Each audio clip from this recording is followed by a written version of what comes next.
The classical period in the development of Roman jurisprudence fell in the 2nd and 3rd centuries after Christ, and the writings of the great jurists of that age were excerpted and compiled into the Digest, or Pandex, which the Emperor Justinian caused to be published in 533. The political philosophy which is embedded in this body of legal writing is a repetition and elaboration of the theories found in Cicero. Political theory forms an insignificant proportion of the whole work, the relevant passages being neither very numerous nor very extensive. The lawyers were jurists, not philosophers. For this 167 reason it is often hard to tell just how seriously a philosophical idea is to be taken when it occurs. One does not know whether the writer himself regarded it as a polite embellishment or whether it really influenced his legal judgment. Obviously it was never part of the lawyer's purpose to formulate a political philosophy or to inject a philosophy into the law. The philosophy of the Roman lawyers was not philosophy in a technical sense but certain general social and ethical conceptions, known to all intelligent men, which were in some way considered to be useful for their own juristic purposes. This makes it the more striking that they uniformly selected philosophical ideas belonging in the Stoic and Ciceronian tradition. The ideas of egoistic individualism, contained in the writings of the Epicureans and the Skeptics, must have been equally at their disposal, but the lawyers found no use for them. The fact that their interest in political theory was desultory and unsystematic does not mean that what they had to say was unimportant. The enormous authority attached to the Roman law throughout Western Europe gave weight to any proposition which was a recognized part of it. Moreover, any general conception embedded in the law was certain to be known to all educated men as well as to lawyers, and ultimately by common report to many who were not scholars at all. In the end the Roman law became one of the greatest intellectual forces in the history of European civilization, because it provided principles and categories in terms of which men thought about all sorts of subjects and not least about politics. Legalist argumentation reasoning in terms of men's rights and of the justifiable powers of rulers became and remained a generally accepted method of political theorizing. The lawyers excerpted in the Digest, as well as those who formulated Justinian institutes in the 6th century, recognized three main types of law: the ius civil, the ius gentium, and the ius natural. The ius civil is, of course, the enactments or the customary law of a particular state, what would now be called positive municipal law. The other two classes are not quite so clear, either in respect to the distinction between ius gentium and ius natural or in respect to the relation of both to the ius civil. Cicero had used both these terms but had apparently made no distinction of meaning between them.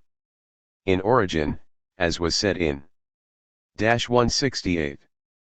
The preceding chapter, the term ius gentium belonged to the lawyers, while ius natural was a rendering of Greek philosophical terminology. In meaning the two apparently coalesced, both for the earlier lawyers and for Cicero.